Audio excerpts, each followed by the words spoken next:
So இவனை தான் வந்து நான் என் சேனலில் ரொம்ப நாளாக கூட்டிகிட்டு வரணும்னு நினச்சேன். ஒய் பிகாஸ்னால் ரொம்ப சீக்கிரமாக வந்து ஒன்றுமே தெரியாமல் டெவலப் ஆனதில் வந்து என் ஃப்ரெண்ட்ஸ் லிஸ்ட்டில் இவன் தான் ஃபஸ்ட்டு வருவான். ஓகேவா? ஸோ அவங்ககிட்டயே நான் வந்து கேட்குறேன், ஸோ எப்படி நீ வந்து எப்படி ஏன் வெப் டெவலப்பர் ஆகணும்னு தோணுச்சு, எப்படி வெப் டெவலப்பர் ஆனேன் அப்படின்னு சொல்லிட்டு.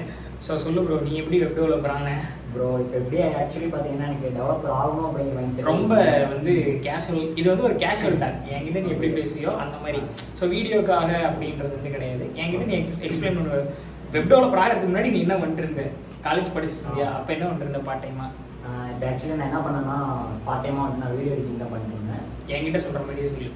எப்போ நான் சொல்லுவேன் இப்படி தாண்டா சொல்லுவேன், நான் இந்த மாதிரி வேலை செஞ்சுட்டு இருந்தேன்டா அப்படின்னு சொல்லுவீங்களே, அந்த மாதிரியே. இப்போ கேமரா இருக்குது அப்படின்னு மறந்துடு, கேமரா இருக்குன்றதே மறந்துடு. இப்போ நான் என்ன பண்ணிட்டு இருந்தேன்னா ஃபஸ்ட்டு காலேஜில் வந்து வீடியோ எடிட்டிங் தான் பண்ணிட்டு இருந்தேன். ஓகே. இப்போ வீடியோ எடிட்டிங்கில் வந்துட்டு ஃபஸ்ட்டு பேசிக்காக நான் வேலை செஞ்சது வந்து 4000 வேலை செஞ்சுருக்கேன். எவ்வளோ இம்பார்ட்டன்ட் கொடுத்து நம்ம எவ்வளோ என்ன சொல்கிறது அப்படி இல்லைடா, 4000 ரூபாங்கிற காசு கம்மி தான். ஆனால் அதுக்கு நம்ம இன்னும் டூல் வேலை செஞ்சோம். ப்ரீமியர் ப்ரோ, அதாவது மூட்டை தூக்க போகிறவங்களுக்கே 4000 ரூபா கொடுப்பாங்க. ஸோ நான் அவங்கள வந்து ரொம்ப இறக்கி பேசலை. பட் வந்து நான் அந்த 4000 ருபீஸ்க்கான ஒர்த்துங்கிறதுக்கும் அதுக்கான டூலுங்கிறதுக்கும் வந்து நான் டிஃப்ரென்ஸை சொல்கிறேன். ஏன் அப்படின்னா ப்ரீமியர் ப்ரோ கற்றுக்கிட்டா வந்து சேலரி அவ்வளோ கிடைக்கும் இவ்வளோ கிடைக்கும்லாம் இல்லை. ஸோ எல்லாத்துக்கும் வந்து ஒரு பேசிக் செட் ஆஃப் திங்ஸ் இருக்குது. நீங்கள் கம்மியாக சம்பளம் கொடுக்குற இடத்துக்கு போனீங்கன்னா அது வந்து என்ன டூலாக இருந்தாலும் சரி, அங்கே காசு வந்து கம்மியாக தான் கொடுப்பாங்க. ஓகேவா? ஸோ அதை தான் நான் சொல்லணும்னு நினச்சேன். ஸ்டார்டிங்லேருந்து ஓகே. நீ வந்து 4000 ருபீஸ் ஒர்க் பண்ண. என்ன டூல் வந்து என்ன டூல் யூஸ் பண்ண? Premiere Pro. ஸோ அந்த ப்ரீமியர் ப்ரோ எப்படி லேர்ன் பண்ணேன்?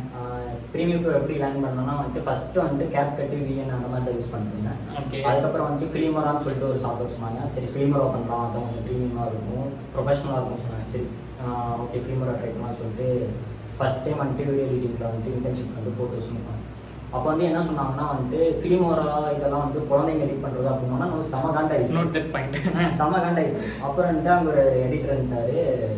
தம்பி என்ன தம்பி குழந்தை மாதிரி எடிட் பண்ணிட்டுருக்க, ப்ரீமியர் ப்ரோ ஆஃப்டர் எஃபெக்ட்ஸ்லாம் கற்றுக்க அப்படின்னாரு. சரின்னு சொல்லிட்டு எஃபெக்ட் போட்டு வீடியோலாம் பார்த்து ப்ரீமியர் ப்ரோ ஆஃப்டர் எஃபெக்ட்ஸ்லாம் கற்றுக்கிட்டு போய் உட்காந்தா சேலரி எவ்வளோ சார்ன்னு கேட்டால் 4000 ரூபாப்பா அப்படின்னா. சரி ஓகே நம்ம ஸ்டார்டிங்கில் தானே பண்ணுறோம், ஓகே 4000 ரூபா அப்படின்னு சொல்லிட்டு சரி ஓகேன்னு சொல்லிட்டு எடிட்டிங் ஜேர்னி வந்து கண்டினியூ பண்ணேன். அதுக்கப்புறம் என்ன ஆச்சுன்னா வந்துட்டு அங்கேருந்து ஓவர் ஸ்ட்ரெஸ்ஸில் இப்போ நம்ம எவ்வளோ எஃபெக்ட் போட்டு நம்ம வீடியோ எடிட் பண்ணி கொடுத்தாலும் வந்துட்டு 4000 ரூபா அவ்வளோதான். ஒரு வீடியோக்கு 200 250 ரூபா அந்த மாதிரி. ஒரு 1 இயர் வந்துட்டு 4000 தான் நான் ஒர்க் பண்ணியிருப்பேன். தென் அதுக்கப்புறம் பார்த்தீங்கன்னா வந்துட்டு சேலரி ஹைக் கேட்டேன். நீ என்ன தம்பி எடிட் பண்ணுற, நீ எடிட் பண்ணுறதுக்கு எதுக்கு நம்ம சேலரி ஹைக் தரணும், ரொம்பலாம் இல்லை 8000 ரூபா தான் கேட்டேன். ஓகே. அங்கே ரூம் ரெண்ட் கொடுத்துட்டு காலேஜில் அப்படியே பார்த்துருக்கணும்னு சொல்லிட்டு 8000 ரூபா கேட்டேன். தர முடியாதுன்னு சொன்னாங்க.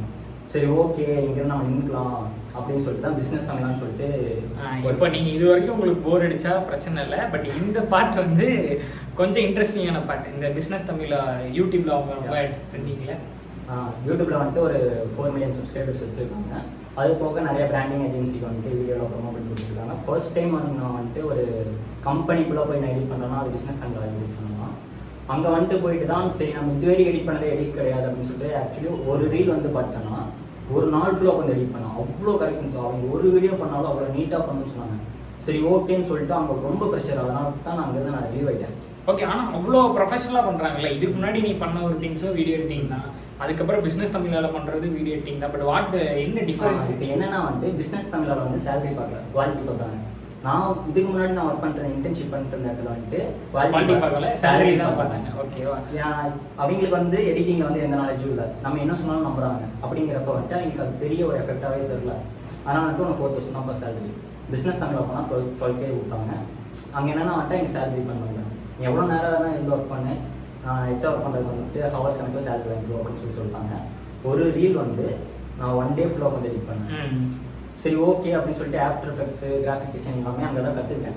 அதுக்கப்புறம் வந்துட்டு அங்கே ஒரு 1 மந்த் வருமா 1 மந்த் ஒர்க் பண்ணியிருப்பேன். அங்கே வந்துட்டு செம ப்ரெஷர். 1 டேயில் வந்துட்டு 3 ரீல் 4 ரீல் கேட்டாங்க. இப்போ நான் முதல்ல இன்டர்ன்ஷிப் பண்ணுறப்ப ஒரு நாள் 10 வீடியோ திரும்பி பார்க்கணும்டா. இங்கே தான் என் முகம் தெரியுதுல, அங்கேயும் பார்த்துக்கடா. ஒரு நாளைக்கு வந்து 10 வீடியோ வந்து எடிட் பண்ணேன் இன்டர்ன்ஷிப் பண்ணும்போது. அப்போ வந்து என்னென்னா சும்மா cut copy paste image download பண்ணுறோம் அப்படியே போடுறோம். ஓகே அப்படி தான் ஃபுல் டே இந்த எடிட்டிங்கே ஃபுல்லாக போயிட்டு இருந்துச்சு. கோயம்புத்தூர் வந்து கேட்டாலும் அந்த 12K தான். சரி ஓகே. மேக்ஸிமம் ட்ரை பண்ண பக்கம் எல்லாமே வந்து 12. அதிகபட்சம் 20 ரூபாய் வந்து இந்த எடிட்டிங் ஃபீல்டு வந்து தாண்டல. ஆனால் இதுலேயே லேக்ஸில் ஏர்ன் பண்ணுறவங்களும் இருக்காங்க, 40,000 50,000 பே வாங்குறவங்களும் இருக்காங்க, ஓகேவா. பட் என்ன அப்படின்னா நம்ம வேலைக்கு போகிற கம்பெனிஸ் வந்து வீடியோ எடிட்டிங்க்கு அவ்வளோதான் பே பண்ணுறாங்க அப்படின்ற ஒரு விஷயம் தான் நமக்கு வந்து சரி இவ்வளோதான் கிடைக்கும், நம்மளே டிபெண்ட் ஆகிடும், ஓகேவா.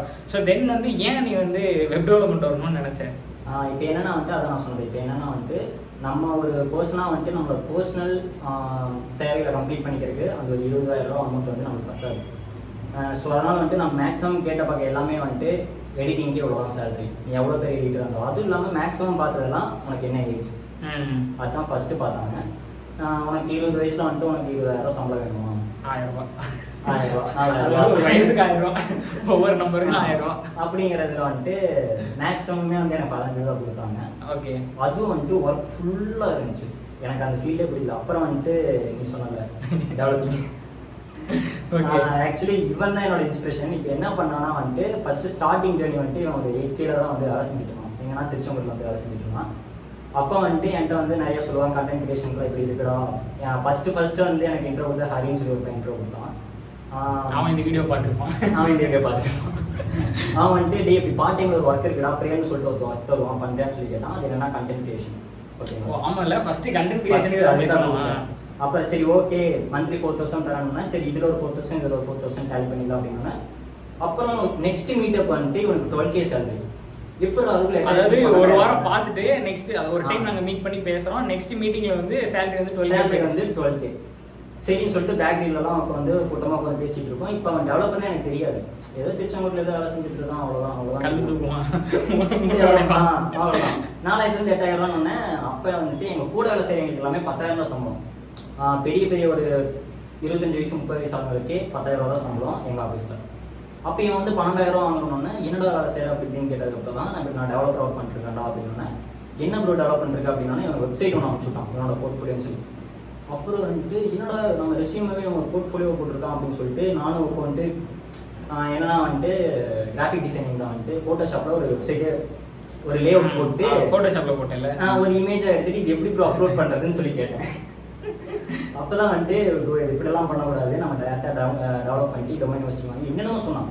அப்புறம் வந்துட்டு சரி நெக்ஸ்ட் மீட் அப்போ வந்துட்டு தலைவர் ரொம்ப பிஸி, பார்க்க முடியாது, ஆர்டில் மட்டும் தான் பார்க்க முடியும், ஆளை பார்க்க முடியாது ஒரு இடத்துல. நீ பாட்டுக்கு எதையா சொல்லிக்கிறாதா. அப்புறம் வந்ததுக்கப்புறம் நெக்ஸ்ட் மீட்டப் கேட்டால் 18,000 சேலரி அப்படின்னா.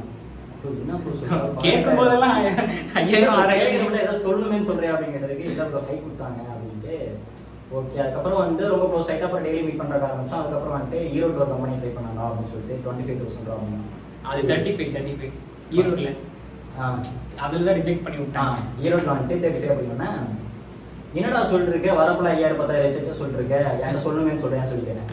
அப்புறம்ட்டு மறுபடியும் கொஞ்ச நாள் கழிச்சு மறுபடியும் இன்னொரு மீட்டப்போ சாட்டர்டே சண்டே மட்டும்தான் பையன் ஃப்ரீயாக இருந்தேன். ஏன் டைப்பெல்லாம் வரல அப்படின்னு கேட்டேன்னா ஒர்க் பண்ணிட்டுருக்கேன் அப்படின்னு. எங்கடானா கோயம்புத்தூர் அப்படின்னு. எதுடா அந்த ஈரோட்டில் ட்ரை பண்ணிருந்தேன் அப்படி. இல்லைடா அவங்க போகல ஏன்டா அப்படின்னா அங்கே 35 தாண்டா கொடுத்தாங்க, நான் போகல வரல அப்படின்னு சொல்லிட்டேன் அப்படின்னு சொல்லி சொன்னான். ஏன்டா அப்படின்னா இப்போ எவ்வளோ வாங்கிட்டு இருக்கேன் இப்போ 40,000 நான் சொல்கிறேன். என்னடா சொல்கிறேன் 40,000 அப்படின்னு கேட்டால் ஆமாண்டா நான் டெவலப்பிங் இருக்கேன்ல, நான் ஈரோட்டில் வந்துட்டு நான் 35 கேட்டேன்னா சரி ஓகே அப்படின்னு சொல்லிட்டாங்க. இங்கேயும் இப்படி ஈரோட்டுக்கே 35 சொல்கிறாங்க, நம்ம வேறு போய் ட்ரை பண்ணி பார்க்கலாம் அப்படின்னு சொல்லிட்டு அடுத்த ஸ்டெப் எடுத்து வச்சான். 40 கொடுத்துறாங்க அப்படின்னு சொல்லி சொன்னாங்க. நம்ம எதுக்கு ரெடிங் இருக்கணும் டெவலப்பிங் மாதிரி. ஆனால் நீ சிஎஸ்சி தானே?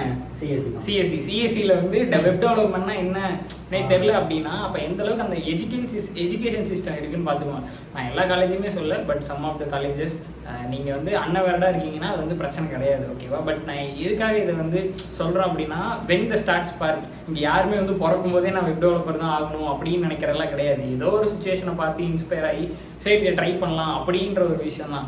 ஸோ அதுக்காக தான் இவன் இவ்வளோ நேரம் சொல்கிற வரைக்குமே நான் வந்து இந்த டைம் கொடுத்துட்டே இருந்தேன். நீ மறுபடியும் ஸ்டார்ட் பண்ணால் நான் மறந்துடுவேன் தான் எங்கே விட்டேன்னு. ஆமாம் எங்கே விட்டேன். ஸோ அந்த 40,000 எதுக்கு நம்ம வெப் டெவலப்மெண்ட் ஸ்டார்ட் பண்ணலாம் அப்படி நம்ம இந்த எடிட்டிங் ஃபீல்டில் இருக்கணும். ஆஃப்டர் ஒரு 20,000 ரூபா சம்பளத்துக்கு 2 வருஷமாக ஒர்க் பண்ணிருக்கோம், கண்டிப்பாக இந்த ஃபீல்டை மாற்றிடணும் அப்படின்னு சொல்லிட்டு தான் எடிட்டிங் ஃபீல்டு விட்டு டெவலப்பிங் ஃபீல்டு மூவ் ஆனேன்.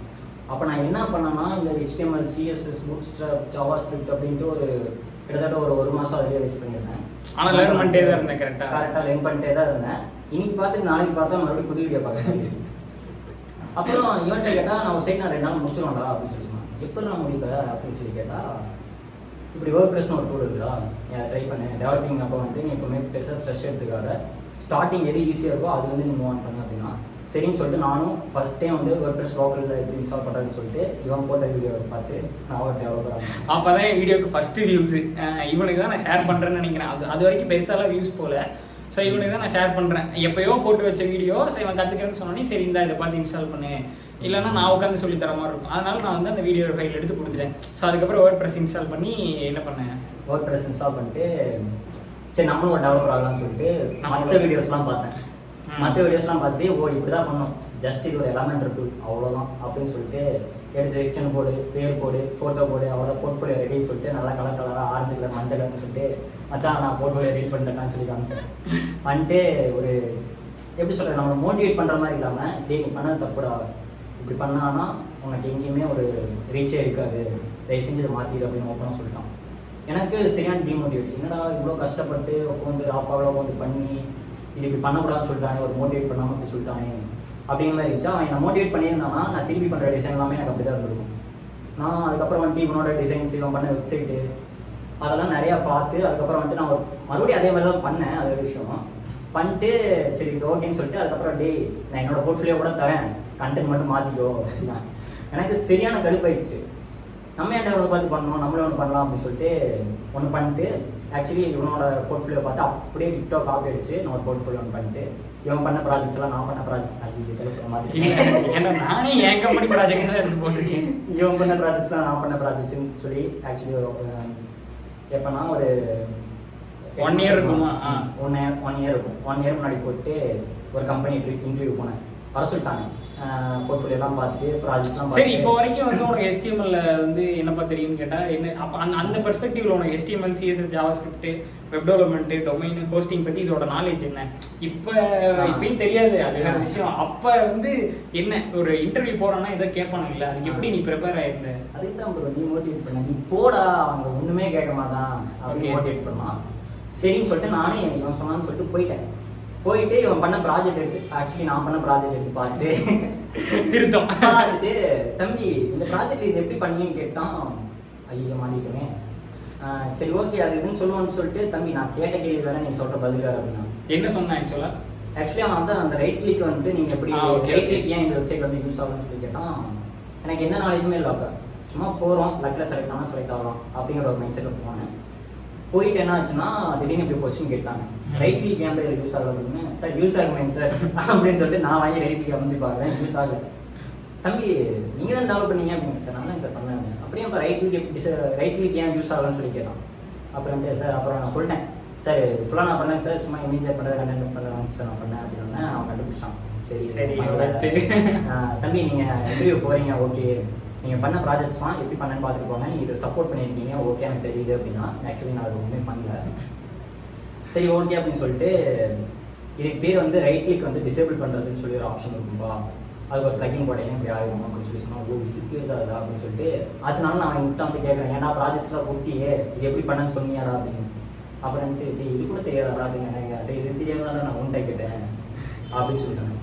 அப்புறம்ட்டு சரி ஓகே அப்படின்ட்டு ஒரு 20 கம்பெனி ஏறி பார்த்துருக்கேன்.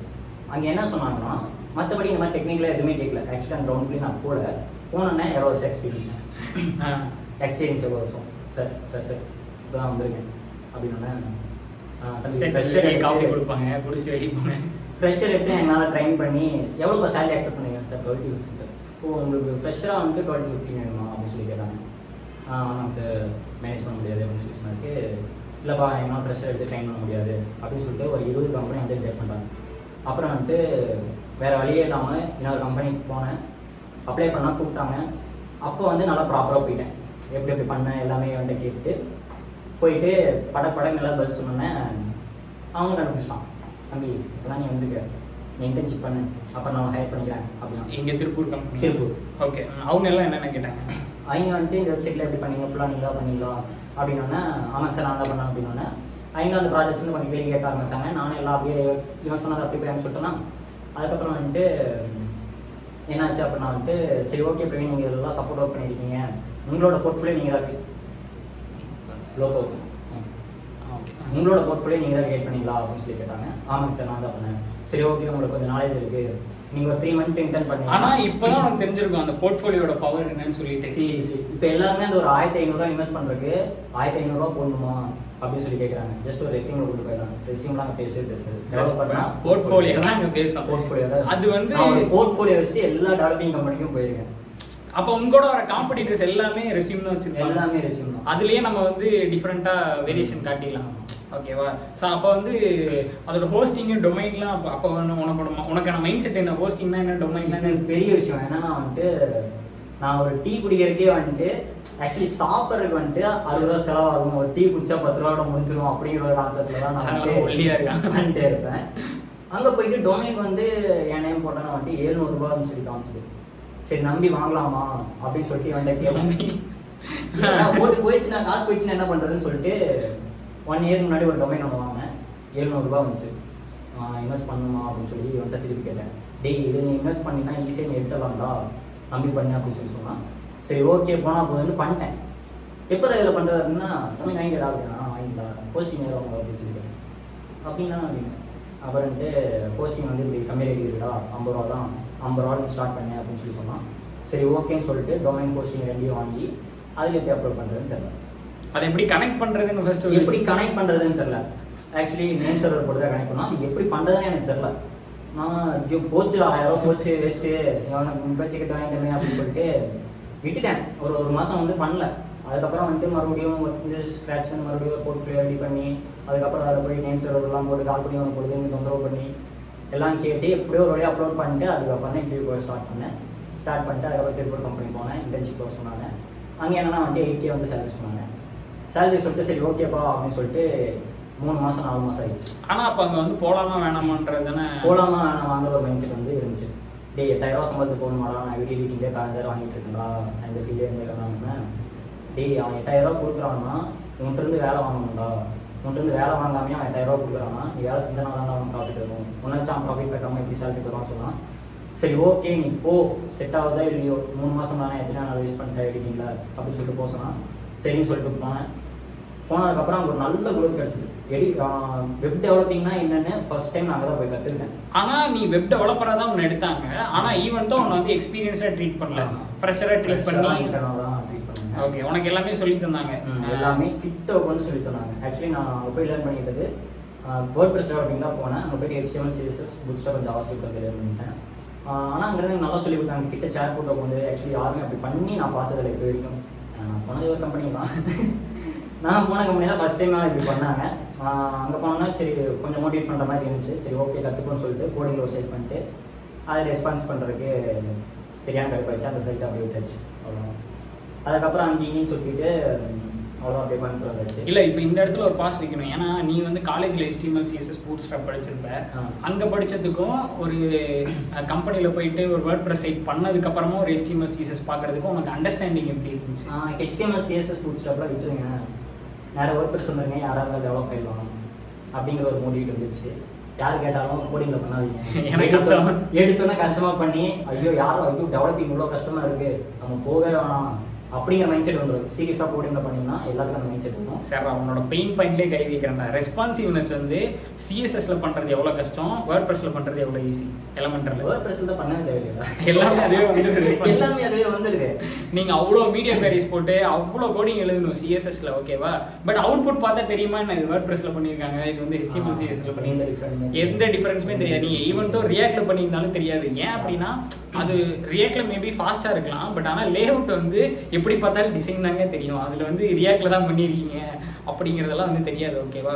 ஸோ இன்னும் பேசிக்காக என்ன நினச்சிட்டு இருக்காங்கன்னா வேர்ட்பிரஸ்லாம் வந்து இன்னும் யூஸ் பண்ணுறாங்களா ப்ரோ மார்க்கெட்டில் அப்படிலாம் கேட்குறாங்க. இதுக்கு வேர்ட்பிரஸ் தான் யூஸ் பண்ணிட்டுருக்காங்க. நீங்கள் பார்க்குற மோஸ்ட் ஆஃப் த சைட் வந்து வேர்ட்பிரஸில் தான் இருக்கும், ஆனால் அது வேர்ட்பிரஸில் தான் இருக்கானே உங்களுக்கே தெரியாது, ஓகேவா? இப்போ நீ ஒர்க் பண்ணுற கம்பெனியில் நிறைய பிஸ்னஸ் வெப்சைட்ஸ் வந்து வேர்ட்பிரஸில் தானே இருக்குது. ஏதாவது கோடிங்கில் இருக்கா? ஒன்றுமே கிடையாது, எல்லா வெப்சைட்டுமே எல்லாமே வேர்ட்பிரஸ் தான். எல்லாமே வேர்ட்பிரஸ் தான். நான் ஒர்க் பண்ணுற கம்பெனியில் 1200 வெப்சைட்ஸ் மெயின்டைன் பண்ணிட்டு இருக்காங்க. 1200 வெப்சைட்டும் வேர்ட்பிரஸ் தான், ஓகேவா? ஸோ அந்த அளவுக்கு பொட்டன்ஷியலாக இருக்கா ஒரு மார்க்கெட்டு. இன்னைக்கு வந்து யாராவது HTML வச்சு CSS வச்சு வெப் டெவலப்மெண்ட் பண்ணுவாங்களா என்ன? சீரியஸாக அந்த அளவுக்கு எஃபெக்ட் போட்டு அந்த அளவுக்கு அமௌண்ட் ஸ்பெண்ட் பண்ணி பண்ணுற கிளைண்ட்டு தமிழ்நாட்டில் கிடையாது. இருக்காங்க, பட் அதுக்கு தேவையா? HTML CSSல. ஏன்னா அது ரொம்ப கஷ்டம். இப்போ இன்னைக்கு வந்து டிசைன் மாற்ற சொல்றாங்க. உங்களோட கம்பெனிலாம் எத்தனை டைம் டிசைன் மாத்திருக்கீங்க? நான் பல டைம் மாற்றிருக்கேன். இப்போ என்னன்னா வந்துட்டு உங்களுக்கு மேக்ஸிமம் கிளைண்ட் நீட் என்ன இருக்குன்னா வந்துட்டு கம்மியான பட்ஜெட்டில் கம்மியான டேஸில் ஒரு சைட் கொடுக்கணும்.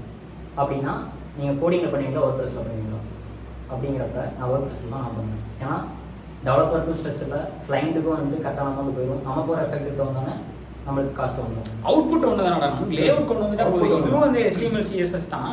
பட் ஆனால் வந்து ஒரு விஷுவல் டிசைனில் இருக்கும். ரெண்டாவது வந்து எல்லா கம்பெனியும் வந்து மேக்ஸிமம் வெல் ஃப்ளெஜ்டு கம்பெனிஸ்லாம் வந்து டிசைன் மாற்றிக்கிட்டே இருப்பாங்க. உங்கள் கம்பெனிலாம் இப்போ நீ போய் எத்தனை டைம் டிசைன் பண்ணிட்டேன்? 4 டைம் டிசைன் பண்ணியாச்சு. 4 டைமும் வந்து UX டிசைன் போட்டு அதை வந்து நம்ம HTML CSSல கன்வெர்ட் பண்ணி கோட் அடிக்கிறதுனா நீ போனதுலேருந்து உங்கள் கம்பெனிக்கு மட்டும் தான் வேலை செஞ்சுருக்கணும். சீரியஸாக கோடிங் ஒரு ப்ராஜெக்ட் பண்ணுறதுனா மினிமம் 3 months ஆகும். ஃப்ரண்ட் டைம் பண்ணுறதுக்கு எனக்கு தெரிஞ்சு நீ பண்ணுறதுக்கு நான் பண்ணுறதுக்கு. ஸோ அப்படிங்கிறப்ப இத்தனைக்கு அந்த சைட் எத்தனை பேஜ் தெரியுமா? 120 பேஜ்.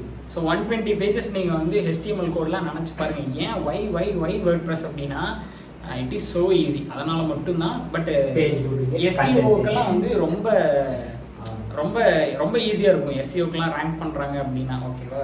ஸோ மறுபடியும் எங்கேயோ டிவியேட் ஆகி போயிட்டோம். ஸோ திருப்பூர் கம்பெனிலேருந்து இப்போ இன்னொரு கம்பெனிக்கு ஸ்விட்ச் அடிச்சில்ல, அந்த ஸ்விட்ச் எவ்வளோ சேலரி இன்க்ரிமெண்ட்டு?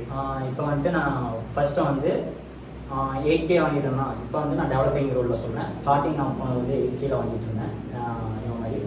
அப்புறம் வந்துட்டு அங்கே வந்துட்டு எனக்கு இப்போ இன்டர்ன்ஷிப் பண்ணிட்டு உங்களை ஹையர் பண்ணிக்கலாம்னு சொல்லி தான் வேலைக்கு எடுத்தாங்க. அதுக்கப்புறம் வந்து என்னை ஹையர் பண்ணல. ஏன்னா வந்துட்டு நான் காலேஜில் முடியல, இப்போ தான் ஃபைனல் இயர் பண்ணிருக்கேன். அப்படிங்கிறதுனால வந்துட்டு டிகிரி இல்லாமல் ஒரு IT எம்ப்ளாயாக உங்களுக்கு எடுக்க முடியாது அப்படின்னு சொல்லிட்டு ஹையர் பண்ண முடியாதுன்னு சொன்னாங்க. சரி ஓகே அப்படின்னு சொல்லிட்டு வந்துட்டு இவன்ட்ட கேட்டப்போ வந்துட்டு சரிலாம் நிறைய கம்பெனிக்கு அப்ளை பண்ண டிகிரி வந்து இம்பார்ட்டன்ட் கிடையாது, அது ஒரு ஜஸ்ட் ஒரு கேட் பாயிண்ட் தான், ஒரு கேட் பாஸ் மாதிரி அப்படின்னு சொல்லி சொன்னாங்க. சரி ஓகேன்னு சொல்லிட்டு நிறைய கம்பெனிக்கு அப்ளை பண்ணேன். இன்னொரு கம்பெனி வந்து கூப்பிட்டாங்க. அது எங்கன்னா நம்ம கோயம்புத்தூர் தான். ஆனால் 2 கம்பெனி கூப்பிட்டாங்கல்ல அன்றைக்கி? 2 கம்பெனி கூப்பிட்டாங்க. ஒரே நாளில் 2 கம்பெனி கூப்பிட்டாங்க. நான் வந்து இப்போ இவன் சூஸ் பண்ணிட்டு இருக்கேன் எங்கே போகணும். முதல்ல வந்து நான் போய் தேடி பார்த்துருந்தேன். இப்போ என்னென்னா என்ன தேடுறதுக்கு ஆரம்பிச்சிட்டாங்க. இப்போ எப்படின்னா வந்துட்டு நான் ஒரு கம்பெனிக்கு போனேன். அங்கே வந்துட்டு என்னென்னா வந்துட்டு மாதத்தில் நீங்கள் 4 சைட் பண்ணால் போதும், 12K நான் உங்களுக்கு சேலரி தரேன் அப்படின்னு சொல்லி சொன்னாங்க. சரி ஓகே அப்படின்னு சொல்லிட்டு சரி ஜாயின் பண்ணிக்கிறேன் அப்படின்னு சொல்லிட்டேன். இங்கே வந்து பார்த்தீங்கன்னா நோட்டீஸ் பீரியட் கம்ப்ளீட் பண்ணணும்னு சொல்லிட்டாங்க. சரி ஓகே நோட்டீஸ் பீரியட் கம்ப்ளீட் பண்ண முடியல அப்படின்னு சொல்லிட்டு இவங்ககிட்ட இன்ஃபார்ம் பண்ணிட்டேன். அப்புறம் வந்து சரி ஓகே இன்னொரு கம்பெனிக்கு அப்ளை பண்ணலாம் அப்படின்னா இன்னொரு கம்பெனிக்கு அப்ளை பண்ணால் வந்து 15,000க்கு வந்து போனோன்னா எதுவுமே கேட்கல. நம்ம பேசுகிறதே தெரியும். ஒரு டெவலப்பர்னால் ஃபஸ்ட்டு நான் ஸ்டார்டிங்கில் போனப்போ நான் எப்படி பேசினேன், எவ்வளோ இதானேன், அதெல்லாம் ஒரு எக்ஸ்பீரியன்ஸாக எடுத்துக்கிட்டு சரி இந்த தப்பை நம்ம நீங்கள் பண்ணக்கூடாது அப்படின்னு அதுக்கு தான் அந்த 8 months எக்ஸ்பீரியன்ஸ். அவன் கேட்குற கொஸ்டின் மாறாது, ஆனால் நம்மளோட பதில் வந்து எக்ஸ்பீரியன்ஸ் ஆக மாறிக்கிட்டே இருக்கும். ஆக்சுவலி ஃபர்ஸ்ட் கொஸ்டின் என்ன கேட்டாங்கன்னா நீங்கள் எப்படி டெவலப் பண்ணுவீங்கன்னு கேட்டாங்க. நம்ம ஒரு பர்சன் இன்ஸ்டால் பண்ணுவாங்க, எலமெண்ட் இன்ஸ்டால் பண்ணுவாங்க, செக்ஷன் எடுத்து போடுவாங்க அப்படின்னு சொல்லிட்டு எங்கே போனாலும் நீங்கள் சொல்கிற வேர்டில் வந்துட்டு ஒரு வேர்டாக இருந்தாலும் அதுக்குள்ளே எல்லாமே அதுக்குள்ளே வந்துடும் அப்படிங்கிற மாதிரி தான் மேக்ஸிமம் வந்து. அது ஆப்போசிட்டில் இருக்க பர்சன் வந்து டெக்னிக்கல் பர்சன் கிடையாது. ஸோ அதனால் வந்து அவங்களுக்கு அண்டர்ஸ்டாண்ட் ஆகும். WordPress யூஸ் பண்ணி பண்ணுவேன் அப்படின்னு சொன்னீங்கனாலே அந்த இடத்துல வந்து வேலை முடிஞ்சு ஓகேவா. ஸோ ஏன்னா அவங்களுக்கு அவ்வளோதான் தெரியும். WordPress எலமெண்ட்ரி யூஸ் பண்ணுவீங்களான்னு தான் தெரியுமா தவிர எப்படி பில்ட் பண்ண போகிறீங்க அப்படின்றலாம் வந்து அவங்களுக்கு தெரியாது. ஸோ இப்போ உன்னை ரெக்ரூட் பண்ணது வந்து ஃபவுண்டர் ரைட்டா? டெக்னிக்கல் பர்சன் கிடையாது. டெக்னிக்கல் பர்சன் கிடையாது. அவர் வந்துட்டு கேட்டார் எப்படி பண்ணுவீங்கன்னாரு. நான் மேக்ஸிமம் ஒரு இன்டர்வியூவில் இருந்தது ஒரு 5 minutes கூட இருக்காது. சரி ஓகே அவங்களை ஹையர் பண்ணி இந்த ஆப்டிடியூடு இந்த டெக்னிக்கல் ரவுண்டு அதெல்லாம் எங்கே வைக்கிறாங்க? ஒன்றுமே கிடையாது. வரியா ரெஸ்யூம் கொடு, வரியாலாம் வாங்க உட்காருங்க ரெஸ்யூம் கொடுங்க, அவ்வளோதான். போர்ட்ஃபோலியோ சைட் பார்த்தாங்களா? போர்ட்ஃபோலியோ சைட் பார்த்தாங்க. ஓகே ஏதாவது சொன்னாங்களா போர்ட்ஃபோலியோ? ஒன்றும் சொல்ல இந்த ப்ராஜெக்ட் தான் நீங்கள் பண்ணீங்களான்னு கேட்டாங்க. ஆமாம் சார் நான் தான் பண்ணேன் அப்படின்னு சொல்லிட்டு எங்கே பண்ணியிருந்தாங்க ப்ரீவியஸ் கம்பெனியில் பண்ண சார் ப்ராஜெக்ட்ஸ் எல்லாமே அனுப்பிச்சிருக்கேன். ஆக்சுவலி நான் திருப்பூர் போயிட்டு ஒரு 8 ப்ராஜெக்ட் பக்கமாக பண்ணியிருக்கேன். அது எனக்கு ரொம்ப யூஸ்ஃபுல்லாக இருந்துச்சு. நீங்கள் கம்பெனி போய் தான் நீங்கள் ப்ராஜெக்ட் டெவலப் பண்ணணும், அதெல்லாம் நம்ம போர்ட்ஃபோலியோ போடணும் இல்லை. நீங்கள் சும்மா இருக்க கூட வாங்கி போட்டு நீங்கள் சும்மா இருக்கும்போது கூட ஒரு சப்டொமைனில் போட்டு நிறைய ப்ராஜெக்ட்ஸ் போட்டு வச்சுக்கேன். என்ன ப்ரோ சப்டொமைன்லாம் பேசுகிறேன், உண்மையாகவே டெவலப்பர் ஓகே. ஸோ அந்த இடத்துல இன்டர்வியூவில் வந்து என்ன கேட்டாங்க? ரெஸ்யூம் பார்த்தாங்க, ப்ராஜெக்ட்ஸ் கேட்டாங்க, போர்ட்ஃபோலியோ பார்த்துட்டு நீங்கள் பண்ண டிசைன்ஸ் எல்லாமே சூப்பராக இருக்குது, எங்கள் கம்பெனிக்கு இந்த மாதிரி தான் டிசைன். ஆமாம் எனக்கு தான் தெரியும், கண்டென்ட் இமேஜ் தான் மாற்றினேன் அப்படின்னு. எங்கள் கம்பெனிக்கு இந்த மாதிரி டிசைன்ஸ் தான் வேணும், உங்கள் டிசைன்ஸ்லாம் நல்லாயிருக்கு, நீங்கள் நாளைக்கே இமீடியட்டாக ஜாயின் பண்ணுங்கன்னு சொல்லிட்டாங்க. இமீடியட்டாக நாளைக்கே ஜாயின் பண்ணி ஆகணும், எங்களுக்கு ரொம்ப அர்ஜென்ட் பண்ணுங்க சார். ஆல்ரெடி அந்த கம்பெனியில் நான் திருப்பூர் ஒர்க் பண்ணிருக்கேன், நான் இங்கே வெக்கேட் பண்ணணுன்னா கூட எனக்கு ஒரு 3 days டைம் வேணும் அப்படின்னு சொல்லி கேட்டேன். நோட்டீஸ் பீரியட் நான் எனக்கு கம்ப்ளீட் பண்ணல அப்படின்னா சரி ஓகே பிரவீன் முடிஞ்ச அளவுக்கு வந்து கொஞ்சம் சீக்கிரமாக வெக்கேட் பண்ணுங்கள், எங்களுக்கு டெவலப்பர் வந்து ரொம்ப அர்ஜென்ட்டாக இருக்காங்க ப்ராஜெக்ட்ஸ்லாம் நிறைய இருக்குது அப்படின்னு சொல்லி சொன்னாங்க. சரி ஓகே அப்படின்னு சொல்லிட்டு சார் வெக்கேட் பண்ணுறக்கா டைம் கொடுங்க அப்படின்னு சொல்லிட்டு வெனஸ்டே இன்டர்வியூ போனேன். மண்டே வந்து ஜாயின் பண்ணிக்கிட்டேன். அதுக்கப்புறம் அப்படியே டெவலப்பிங் ஜர்னி போயிட்டுருக்கு. நெக்ஸ்ட் என்ன? நெக்ஸ்ட்டு ஒன்றும் இல்லை. ஸோ இன்னொன்று என்ன அப்படின்னா, சொல்லும்போது என்ன சொன்னாங்க, நீங்கள் வந்து ப்ராப்பராக ரிலீவ் ஆகுங்க. எந்த கம்பெனியாக இருந்தாலுமே நீங்கள் போய் ஜாயின் பண்ணுறீங்க ஓகே.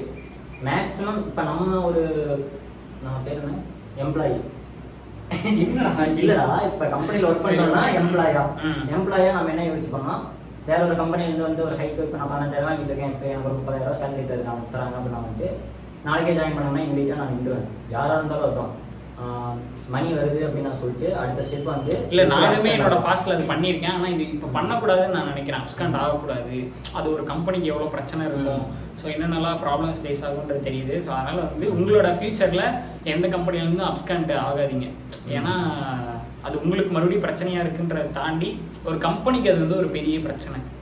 ஆக்சுவலி நான் போனப்போ கூடமே வந்துட்டு நீ சேலரி இவ்வளோ வாங்குறப்பா, அப்படி சேலரி வந்து கம்மி பண்ணுறதோ நெகோஷியேட் பண்ணாங்க, நெகோஷியேட் எதுவுமே பண்ணல. அவங்க ஆக்சுவலி என்ன சொன்னாங்க அப்படின்னா வந்துட்டு, நீங்கள் நிற்கிறேன்னா சொல்லிடுங்க, நீங்கள் அடுத்த மாதமே கூட நிற்கிறேன்னா அது இந்த மாதத்துலேயே சொல்லிடுங்க, நான் உங்களை போவேன்லாம் சொல்ல மாட்டேன். உங்களுக்கு எக்ஸ்பீரியன்ஸ் இல்லை, நீங்கள் 3 months ஒர்க் பண்ணால் கூட நான் 2 years போட்டு தரேன். ஆனால் நிற்கும்போது வந்துட்டு ஒரு 7 days எனக்கு நோட்டீஸ் பீரியட் கொடுங்க. நான் ஏன் கேட்குறேன்னா, நீங்கள் நின்ட்டிங்கன்னா உங்கள் பொசிஷனுக்கு நான் வேற ஒருத்தர் வந்து ஹையர் பண்ணணும், அதுக்கு எனக்கு 7 days டைம் ஆகும் அப்படின்னு சொல்லி சொன்னாங்க. ஸோ யார் நிற்கிற மாதிரி இருந்தாலும் நோட்டீஸ் பீரியட் ப்ராப்பராக கம்ப்ளீட் பண்ணிட்டு இல்லை அது ஓகே. நம்ம இன்னொன்று வந்து இப்போ ஒரு கம்பெனிக்கு அவ்வளோ நீட் இருக்கா என்ன, ஒன்னே வந்தோடனையும் 5 நிமிஷம் இன்டர்வியூ முடிச்சு நாளைக்கே ஜாயின் பண்ணுன்ற அளவுக்கு அந்த கம்பெனிக்கு நீட் இருக்கா என்ன? நான் வந்து அப்ஸ்காண்ட் ஆகி ஒரு 15 days வந்து டெவலப்பர் தேடிட்டே இருந்திருக்காங்க. 15 days டெவலப்பர் தேடிட்டே இருக்காங்க. இங்கெல்லாம் 1 மாசமா வேலை தேடிட்டு இருக்கேன்னு சொல்லிட்டு இருக்காங்களா? ஆக்சுவலி கம்பெனி வந்து ஒரு எம்ப்ளாயை ஹையர் பண்ணுறதுக்கு 15 days தேடிட்டு இருக்காங்க. எனக்கு என்னோட ஃபவுண்டர் சொன்னது இது. நான் போனப்போ வந்துட்டு ஒரு 5 பேர் இருந்திருப்பாங்க. 5 பேர்த்து ரெஸ்யூமும் இருக்குது, என்னோட ரெஸ்யூம் வந்து மேலே இருக்குது. பார்த்துட்டு உங்களோட ரெஸ்யூம் தான் வந்து நல்லா இருக்குன்னு சொல்லிட்டு நாங்கள் எடுத்து வச்சுருக்கோம், நீங்கள் பாருங்கள் அப்படின்னு சொல்லிட்டு ஒவ்வொரு ரெஸ்யூமே என்கிட்ட கொடுத்துருக்காங்க. சரி, அப்போ அதெல்லாம் பார்த்தோன்னே என்ன தோணுச்சு? அந்த 5 ரெஸ்யூம் நம்மளுக்கு வேலை கிடைக்காது அப்படின்ட்டு போகிறோம், ஜாப் சர்ச் பண்ணுறோம், அப்ளை பண்ணுறோம். ஆக்சுவலி இந்த கான்செப்டில் வந்து நான் போயிட்டேன். அப்புறம் வந்துட்டு திடீர்னு வந்துட்டு நீங்கள் ஜாயின் பண்ணிங்க அப்படின்னு சொல்லிட்டாங்க. அப்புறம் வெளியே இருக்கீங்களா சார், இப்போ நீங்களாம் இன்டர்வியூ பண்ணுங்க சார் அப்படின்னா, எங்களுக்கு நீங்களே ஓகே தான் அப்படின்னு சொல்லிட்டு வெளியே. ஆனால் ஏன் சூஸ் பண்ணாங்கன்னு உனக்கும் தெரியாது. ஓகே, இவனை பார்த்தோன்னே ஏதோ ஒரு ஒளிவட்டம் தெரிஞ்சிருக்கு. ஸோ இன்னொன்று வந்து சர்வர் சைடில் உன்னோட ஆயுதம் ஒன்று இருக்குல்ல, அதை சொல்லு. சர்வரில் ஏதாவது பிரச்சனை பண்ணிட்டீங்கன்னா எப்படி அதை வந்து மேனேஜ் பண்ணுவேன்? சிம்பிள் கான்செப்ட்டு, யாரும் பண்ணிடாதீங்க. ஏன்னா இவன் அதை தான் பண்ணிக்கிட்டே இருப்பான். அதுதான் பண்ணுறதில்ல. ஆக்சுவலி நான் இப்போ என்ன பண்ணுவேன்னா, எனக்கு இப்போ டெவலப்பிங்கில் வந்துட்டு அவ்வளோ எக்ஸ்பீரியன்ஸ் பர்சனாக கண்டிப்பாக கிடையாது. இப்போ நான் பண்ணிட்டுருக்கேன்.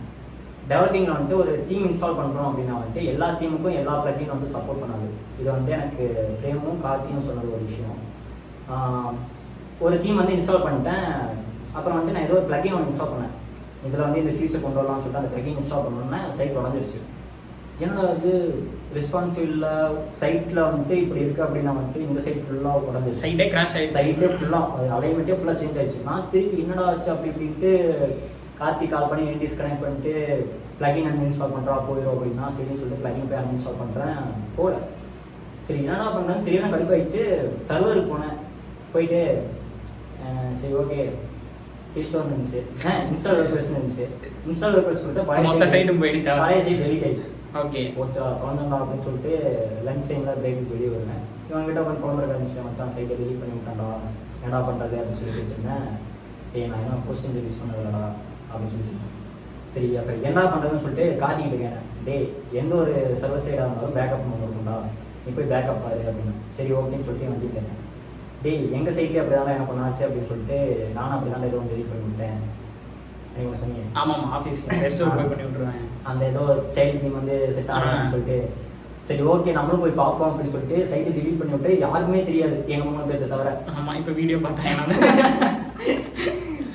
அப்புறம் சரி ஓகேன்னு சொல்லிட்டு போயிட்டு உட்காந்துட்டு நானும் தேடி தேடி பார்க்குறேன். அப்புறம் பார்த்தா சைடில் துளியோண்டு பேக்கப்னு ஒன்று இருந்துச்சு. அதையாண்டா சின்னதாக கொடுத்துருக்கீங்க, அதையாண்டா சின்னதாக கொடுத்துருக்கீங்க அப்படிங்கிற மாதிரி இருந்துச்சு. சரின்னு சொல்லிட்டு அங்கே போய் பார்த்துட்டு பேக்கப் பார்த்தா ரிஸ்டோர் மை சைட் அப்படின்னு சொல்லி கொஸ்டின் இருந்துச்சு. ரிஸ்டோர் கொடுத்தேன். 10 நிமிஷம் ஆயிருந்தான்னு சொன்னால் 5 நிமிஷம் ஆயிடுச்சு. போய் பார்த்தா அப்பா எப்படி இருந்துச்சு மனசு? ஏதோ சாதிச்சிட்டோம். ஓகே, இப்போ இன்னொரு பெரிய தகவல் அப்படிங்கிற மாதிரி. ஓகே எந்த சைடு வேணால் டெலிட் பண்ணி இஷ்டத்துக்கு ரீஸ்டோர் கூட. ஆனால் அப்படி பண்ணக்கூடாது சரியா. பட் ஆனால் உங்களுக்கு ஃப்ரெஷராக ஸ்டார்ட் பண்ணும்போது எல்லாருமே தப்பு பண்ணுவோம் ரைட்டா. நானுமே நிறைய தப்பு பண்ணியிருப்பேன்.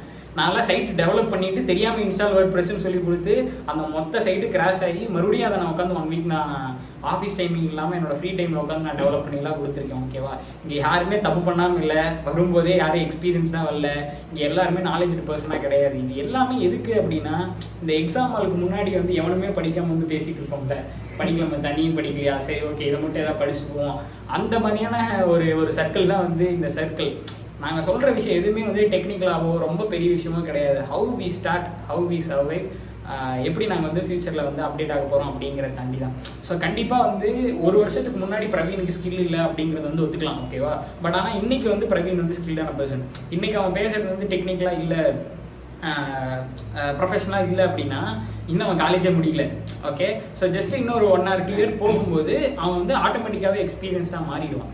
ஸோ அது வந்து அதுதான் எக்ஸ்பீரியன்ஸுக்கான பவர். போக போக ஆட்டோமேட்டிக்காகவே நீங்கள் வந்து இம்ப்ரூவ் ஆக ஆரம்பிச்சிருவீங்க.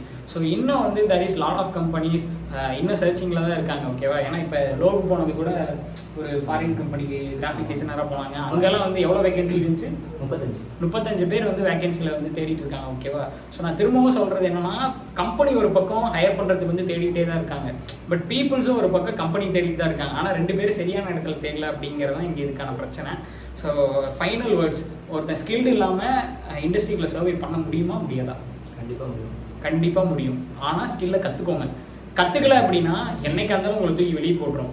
இண்டஸ்ட்ரிக்குள்ளே வந்துடலாம், பிரச்சனையே கிடையாது. பட் இண்டஸ்ட்ரிக்குள்ளே சர்வைவ் ஆகும்னா உங்களுக்கு ஸ்கில் தேவை. வரத்துக்கு வந்து ஸ்கில் தேவை கிடையாது, ஒரு பேசிக் தெரிஞ்சுட்டு நம்ம உள்ளே வந்துடலாம். ஓகேவா. நம்ம ரியாக்டிவ் Node.jsலாம் பற்றி பேசணும்னு நினச்சோம். ஸோ அதெல்லாம் அடுத்த வீடியோ ஆயிடுச்சு. Okay guys. ஸோ நெக்ஸ்ட் வீடியோவில் பார்ப்போம். பாய்.